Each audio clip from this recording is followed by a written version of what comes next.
not vote for Pacquiao because he is a liar. Salita na 3 times daw tayo mas corrupt. So I am challenging him, ituro mong opisina na corrupt at ako na ang bahala within 1 week may gawin ako. Maglista ka, Pacquiao, at sinasabi mong 2 times kami corrupt. Ilista mo yung mga tao at opisina. Sabi ko noon, if you come to know that there is a corruption, let me know. Give me the office. Ganon ang dapat ginawa mo. Wala ka namang sinabi noong all these years, puro ka praises ng praises sa akin. Tapos, ngayon sabihin mo, corrupt. Saan corruption? Anong opisina? Pagkaalam ko, wala. DPWH noon was really had the notoriety of pero wala akong nakita ngayon na may corrupt. Mayroon, marami na pero napaalis na. Naunahan na kita.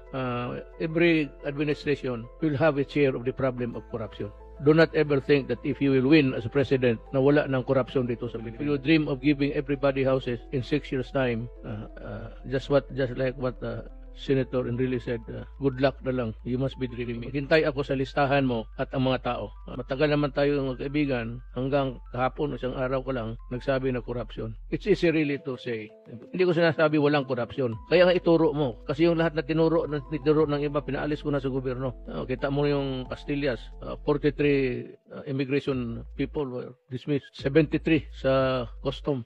BIR mayroon rin. Secretary Dura is having his hands full of investigating these people. Turo mo lang. Total, it is your duty as a congressman. Go to Congress and start to talk. I am challenging you or else talagang sabi nga nila, totoo na mamuliti ka. You fail to do that, I will campaign against you because you are not doing your duty. Do it because if not, I will just tell the people, do not vote for Pacquiao because he is a liar. I am not questioning your ability intellectually or what, but pag hindi mo nagawa yan, araw-arawin kita, I will expose you as a liar. At yung buhay mo, kilala mo kita noon pa. Then we should start also because you are going for public office, presidency, everybody should know. At ito, I put you on notice na isasabi ko lahat at kakalabanin kita panahon ng eleksyon. Pag hindi, I will just be another son of a bitch playing politics.